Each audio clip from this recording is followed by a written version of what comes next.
Alors, connecte-toi donc sur Françoise. Je me sens comme accueillie dans son espace. Elle est au milieu d'une clairière. Et la marche sur laquelle il m'a été proposé de m'arrêter est au creux d'un arbre avec de la mousse. Et je sens autour de moi plusieurs pères d'yeux bienveillants qui me regardent. Et je ressens aussi de la fraîcheur et une fraîcheur bienfaisante. Et je perçois aussi le regard de Françoise sur moi. Tu parles de Françoise du plan physique ou de la Françoise que tu as vue tout à l'heure Celle que j'ai vue tout à l'heure, qui est là, dans cette dans clairière. sa chambre mélodieux. D'accord, ok. Alors, approche-toi de cette Françoise-là. Donc, elle sait qui nous sommes, je suppose. Demande-lui. Oui, c'est elle qui a demandé à la partie physique de nous contacter. Très bien. Alors, je sais que ça va la faire peut-être un peu rire, mais tu vas vérifier quand même sa signature énergétique. Tu regardes son ADN éthérique et regarde si elle est bien issue de l'essence de Françoise. Oui, c'est elle. C'est elle qui a donné les intuitions les unes après les autres à la partie physique de Françoise pour venir jusqu'ici, Très pour bien. que, à son tour, elle puisse nous emmener dans son espace. Très bien. Alors, nous allons la saluer et la remercier de nous avoir invités et de sa confiance. Oui. Est-ce que tu peux lui demander d'abord comment elle s'appelle? Quel est son nom?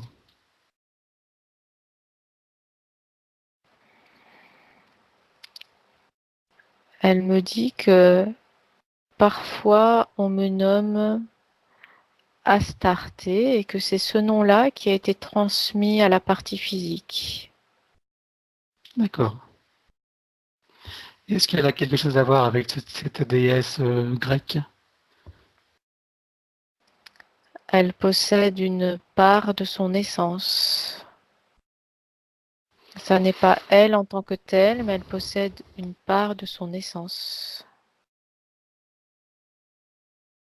C'est pour ça que ce nom-là a été transmis à la partie physique pour la délivrance du message et une meilleure compréhension de la partie physique. Les noms sont donnés toujours avec des références que puisse comprendre l'être humain. Bien sûr. Ok. Alors, est-ce que tu peux lui demander quelle est la raison de ces sollicitations? Qu'est-ce qu'elle attend de nous? C'est la partie physique de Françoise qui attend des réponses. Oui, Elle souhaite se mettre en contact avec d'autres humains. Et parfois, la partie physique de Françoise n'est pas habilitée en quelque sorte ou ne laisse pas passer les paroles ou le message de façon totalement compréhensible. Donc peut-être y a-t-il besoin de degrés supplémentaires à franchir ou d'aides supplémentaires à solliciter pour que le message soit plus compréhensible et passe mieux. oui, ça c'est notre travail, effectivement. On va s'en occuper. Et puisque je vais profiter de ta présence maintenant, et puisque tu as des choses à transmettre à notre humanité, si j'ai bien compris, est-ce que tu veux en profiter maintenant?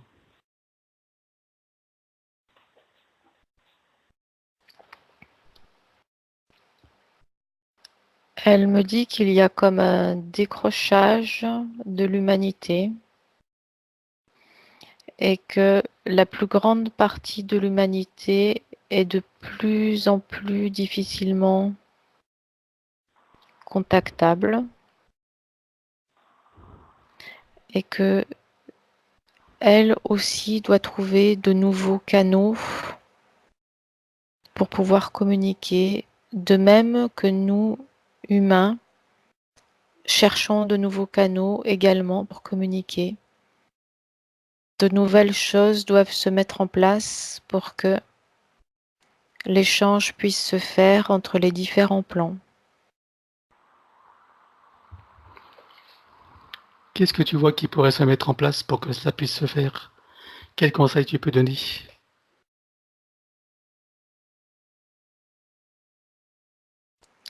Elle m'indique qu'il y a différents niveaux de conscience chez les humains qui est dû aussi à leur particularité physique, comme une sorte d'ADN différent qui génère différents humains et qui ont donc différentes possibilités pour pouvoir communiquer avec les autres plans. Et en ce moment de l'histoire de l'humanité, les perturbations énergétiques sont extrêmement violentes. Certaines connexions qui étaient correctes jusque-là sont coupées, tandis que d'autres sont en train de se mettre en place. Mais cela génère des coupures dans la communication. Et quels conseils tu peux donner donc pour que nous puissions pallier à cette, je dirais, à cet état intermédiaire finalement entre les coupures et ces nouveaux canaux de communication qui s'installent? Qu'est-ce que tu peux conseiller? Elle me montre le canal que représente Françoise,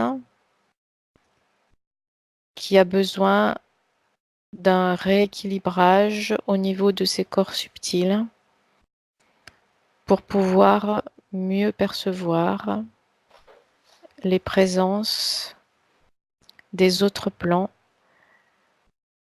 pouvoir saisir les messages pour ensuite les retransmettre. Ça, c'est ce qui est prévu dans cette session, effectivement. Mais pour l'ensemble de l'humanité, quel message tu peux donner? Quels conseils?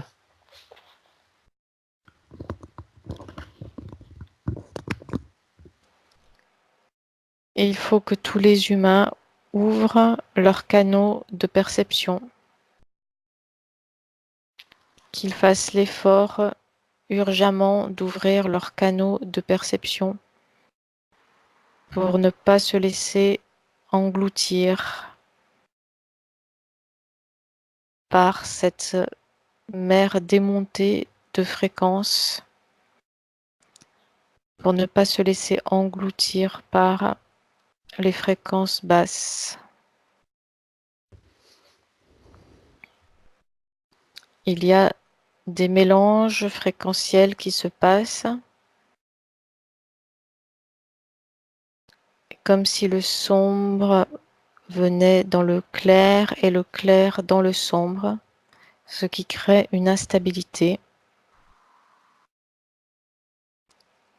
Cette instabilité fréquentielle demande une attention et un travail constant des humains conscients pour se maintenir dans un état fréquentiel haut. Donc la seule solution pour nous, c'est de nous connecter à notre être intérieur et à nous aligner, nous centrer, nous enraciner, c'est cela? Oui, mais la plupart des humains n'ont pas cette connaissance-là et il ne s'agit pas de se centrer sur son être intérieur à heure fixe et régulière. Il s'agit de s'y centrer à toute heure et en tout temps pour pouvoir surnager sans dommage au-dessus de cette mer fréquentielle démontée. Que peux-tu dire de cette mer fréquentielle démontée? Quelle est l'origine de tout cela? Bon, tu parles de forces noires, des forces de lumière. Qu'est-ce que tu peux nous dire à propos de ça? C'est comme un combat. À un certain niveau, on peut dire que c'est un combat. À un autre niveau, on peut employer d'autres termes. Mais pour employer le terme combat, il y a à la fois une force lourde qui essaye de retenir sans succès la puissance du vent et la puissance de l'eau qui entraînent tout sur leur passage.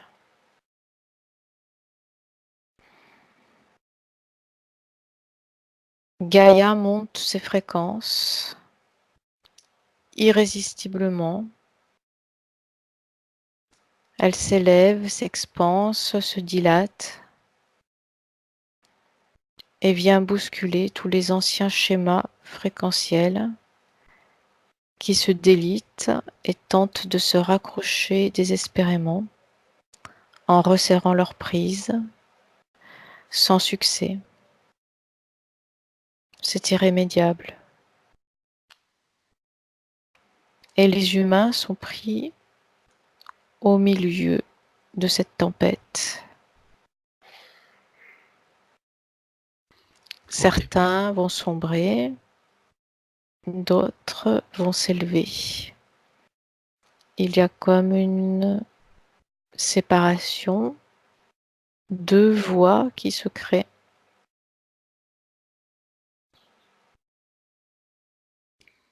Très bien. Et il y a cette notion de portail organique. Nous avons vu dans plusieurs sessions que 70% de la population humaine est un portail organique. Qu'est-ce que tu peux dire là-dessus? Quel est ton avis, toi? Une grande partie de l'humanité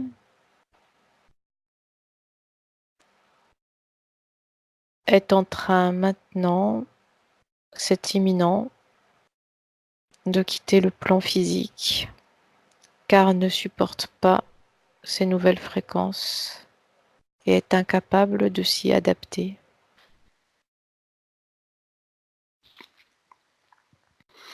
D'accord. Mais je reviens à ces portails organiques dont on dit qu'ils ne sont pas dotés d'une âme. Qu'est-ce que tu en penses, toi?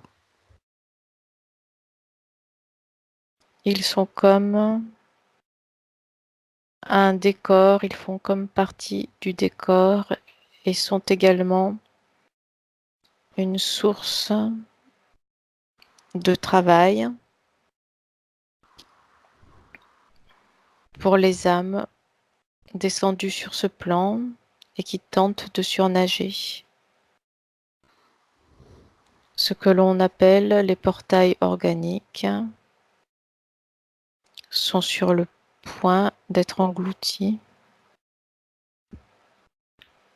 dans les basses fréquences de plus en plus lourdes.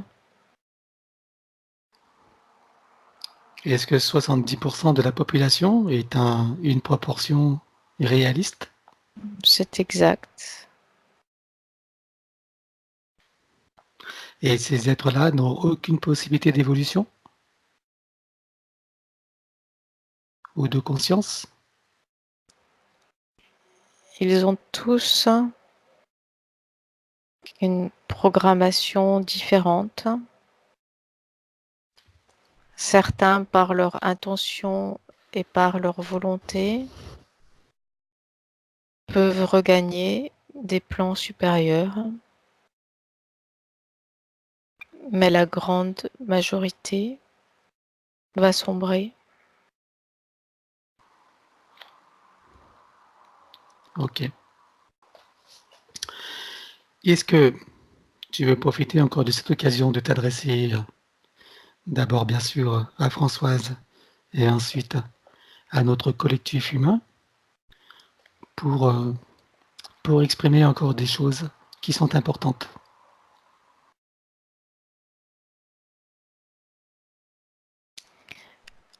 La connexion à la nature est une des pistes pour rester sur des fréquences hautes et pouvoir ainsi surnager et s'élever au-dessus de cette mer des montées fréquentielles.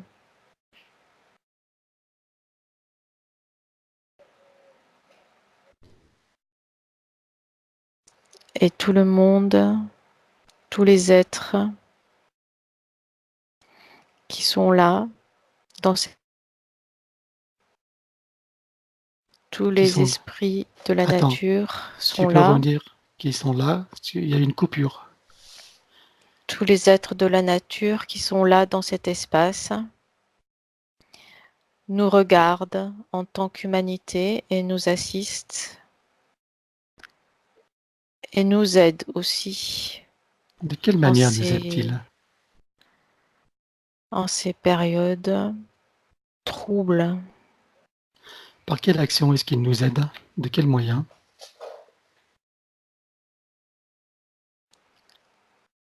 Par un accueil tout humain qui a l'intention de se connecter, de s'aligner avec lui-même et de se connecter au travers de la nature.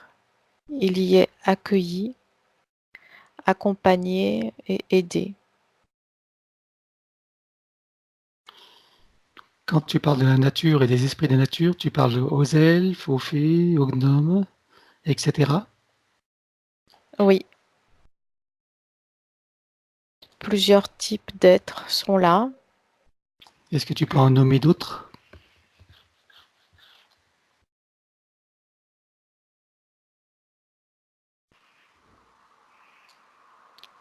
Il y a l'esprit de l'eau, l'esprit minéral, végétal,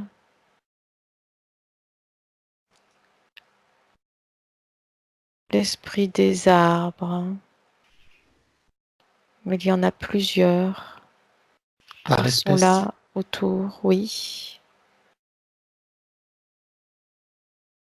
Il y a aussi comme des petits êtres qui sont là au milieu des fougères. Comment les nomme-t-on ceux-là? C'est comme des lutins. Et il y a d'autres types d'êtres aussi plus massifs,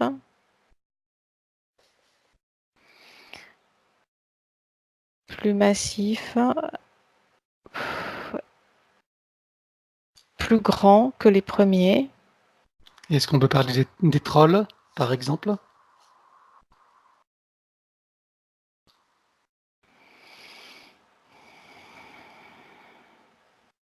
Les trolls, c'est encore une troisième sorte, ça grouille de vie en fait. Beaucoup de petits êtres terrestres qui sont là, entre la mousse et les fougères, dans le creux des arbres.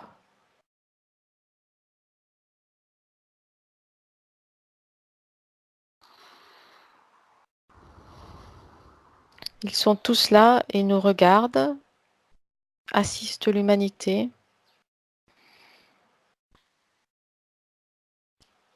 Ils tendent, ils tendent les bras mais ne peuvent pas aller plus loin que leur fréquence. Donc c'est à nous, humains, de les rejoindre Alors, pour de quelle pouvoir manière? bénéficier de leur aide.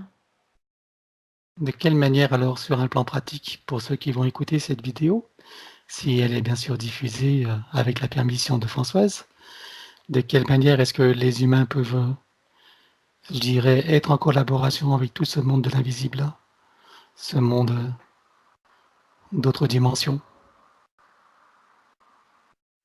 Quand vous marchez dans une forêt, faites le vide en vous et soit en gardant les yeux ouverts, soit en les fermant, une deuxième vision va se mettre en place, un deuxième plan. Et là, vous verrez apparaître tous les êtres dont je suis en train de parler. Il suffit de les saluer, d'être en communication avec eux. Si vous tendez la main, ils viendront toucher la vôtre sur un plan très très proche du vôtre. Il suffit que ce soit vous qui en ayez l'intention et vous mettiez dans l'état de vacuité suffisant pour pouvoir recevoir l'information. Et elle arrive. C'est très simple. On dit que parfois, on peut aussi leur faire une offrande. Est-ce que c'est vrai? Comme du miel ou des choses comme ça. Qu'est-ce que tu peux dire? Certains petits êtres aiment ce type d'offrande. Ils en viennent retirer la substance énergétique et c'est une gourmandise. Donc cela est correct. Qu'est-ce qu'il y a comme d'autres types d'offrandes?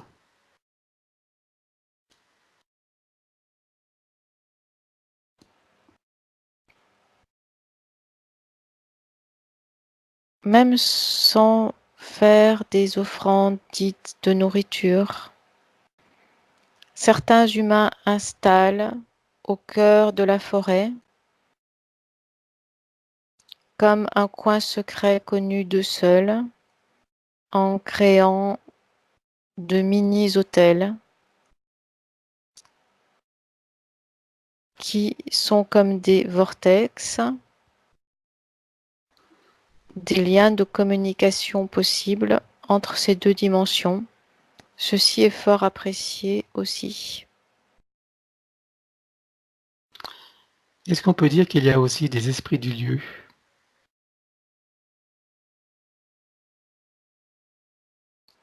Oui, tous ces êtres sont à la fois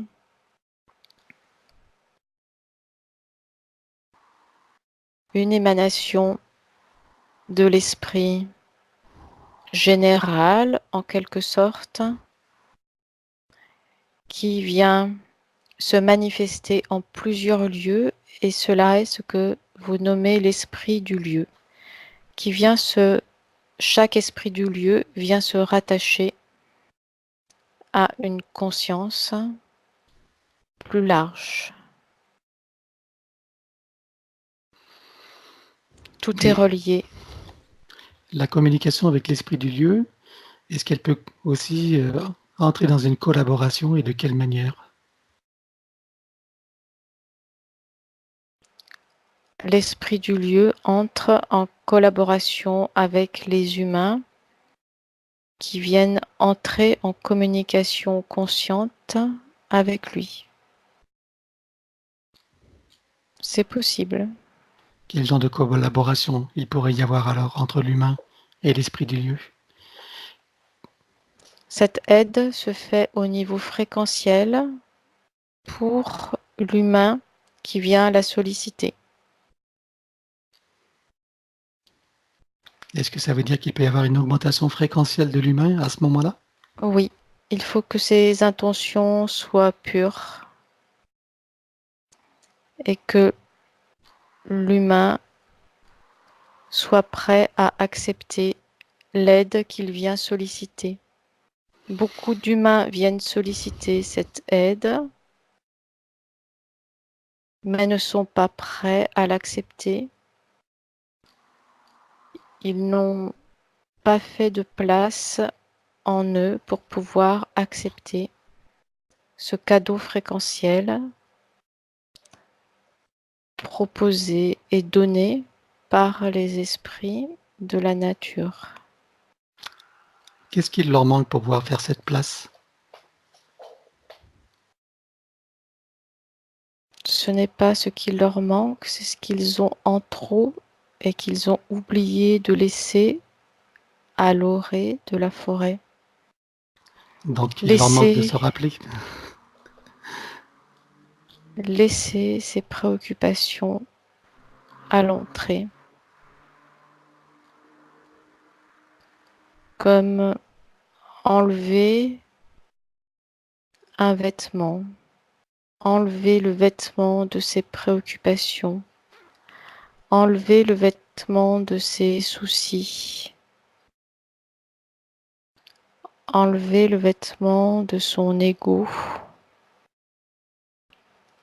et être prêt à entrer en communication et à accepter le cadeau qui est donné.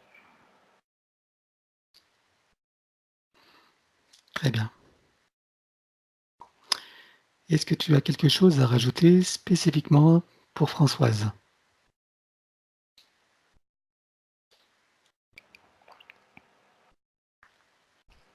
Françoise est un canal de communication qui a été brouillé, qui doit être rétabli. C'est notre travail. D'accord. As-tu autre chose à ajouter? Non. Très bien. Alors nous allons te saluer, te remercier et puis bien sûr, tu peux rester avec nous au cours de cette session et participer bien sûr, hein, avec plaisir. Et maintenant, Emmanuel, je te demandais de te connecter à Françoise. Oui. Cette partie que l'on appelle, enfin, qui s'appelle Astarté, avec qui nous venons de communiquer, de quelle dimension est-elle, dis-moi? Elle me dit 12e. 12e dimension. D'accord. Ok. Et quel est son rôle à elle, en fait, dans cette 12e dimension? Quelle est, quelles sont ses fonctions, juste pour la curiosité? D'aider à restaurer l'état originel de Gaïa. L'état des fréquences de Gaïa est très dégradé. Le travail est immense et nécessite toutes les forces en présence pour le restaurer. Très bien. L'aide des humains est sollicitée aussi.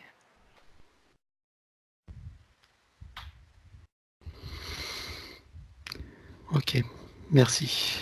Donc, je te demande de revenir à Françoise maintenant, Emmanuel. Ah oui, il y a d'autres choses qui arrivent. L'esprit de l'eau demande de l'aide. Déjà, certains humains communiquent avec l'esprit de l'eau et réinforment l'eau en amont des sources.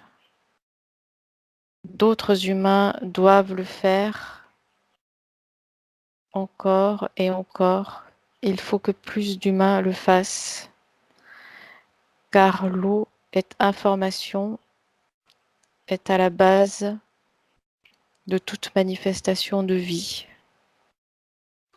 D'autres humains encore doivent prendre soin de l'eau, de la réinformer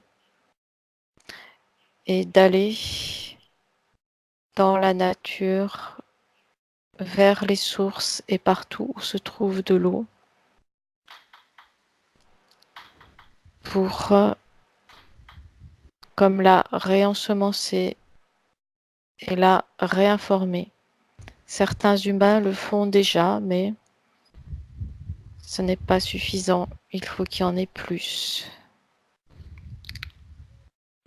Est-ce que tu peux indiquer certaines pratiques, certaines méthodes pour réinformer l'eau à ceux qui ne le savent pas encore?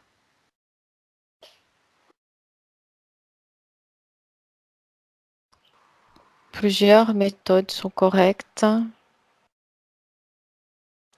Certains chamans ou êtres humains en relation avec d'autres plans le font déjà par des cérémonies et cela peut se manifester, cette réinformation sur le plan physique en plaçant des cristaux réinformés en amont des sources. Cela peut se faire aussi avec la fleur de vie qui peut être placée aussi le plus possible en amont des sources. Comment pourrait-elle être placée? Au fond d'une rivière, au fond d'une source? Comment tu parles d'une fleur de vie, d'un dessin physique sur une feuille ou autrement? Le dessin physique est la manifestation sur le plan physique de ce qui existe déjà sur le plan subtil. Mhm. Il est possible de travailler à tous les niveaux, même seulement sur le plan subtil. Mais c'est plus efficace quand on y rajoute aussi le plan physique. Très bien. Est-ce qu'une fleur de vie qui serait taillée dans le bois, par exemple, sans couleur, est-ce qu'elle a une action?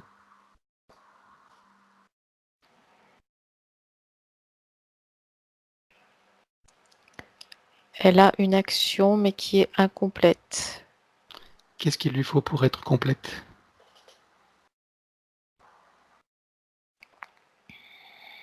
Les couleurs qui sont elles-mêmes plans vibratoires. Très bien. Nous avons justement déterminé une fleur de vie, Emmanuel et moi. Je pense que tu vois de quoi nous parlons. Oui, Est-ce que pour toi, cette fleur de vie est correcte? oui, elle l'est. Très bien, c'est ce que nous avions déterminé. Maintenant, nous parlions de la graine de vie, puisque nous en sommes aux ensemencements, etc. Qu'est-ce que tu peux dire de la graine de vie? La graine de vie doit venir en complément de la fleur de vie, car la graine de vie est expansion et il s'agit de mettre en état d'expansion quelque chose qui au niveau biologique est correct. Donc la fleur de vie doit être placée en amont et la graine de vie en aval. Très bien.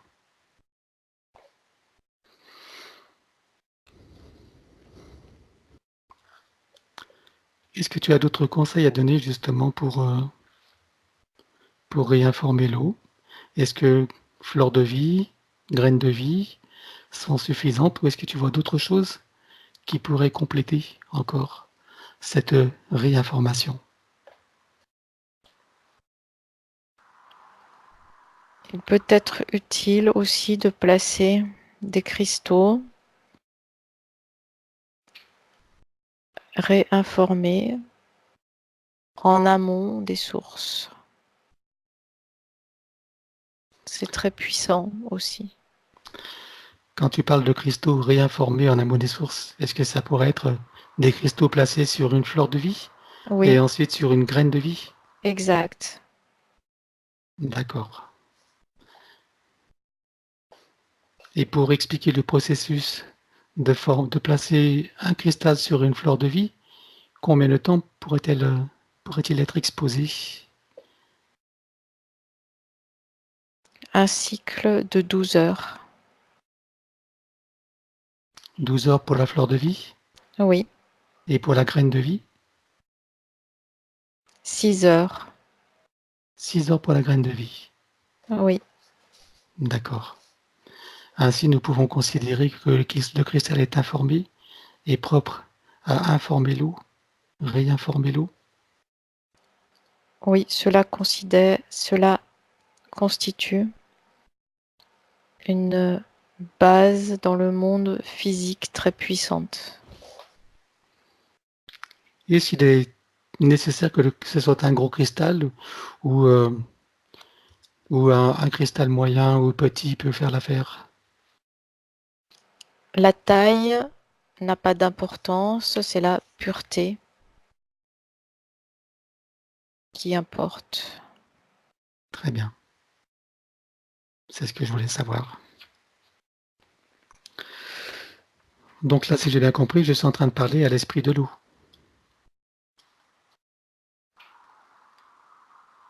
L'information provient des esprits de l'eau. Quand on parle des esprits de l'eau, on parle de quoi? Des naïades, des nymphes, tous ces êtres-là, ou il s'agit encore d'autre chose?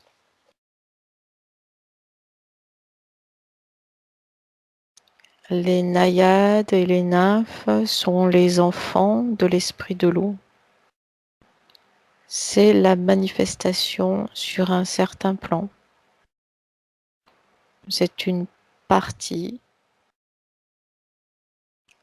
une émanation de l'esprit de l'eau. Ses enfants, en quelque sorte. D'accord. Ok. Est-ce que tu as autre chose à nous faire savoir ou est-ce que nous pouvons passer à un autre registre?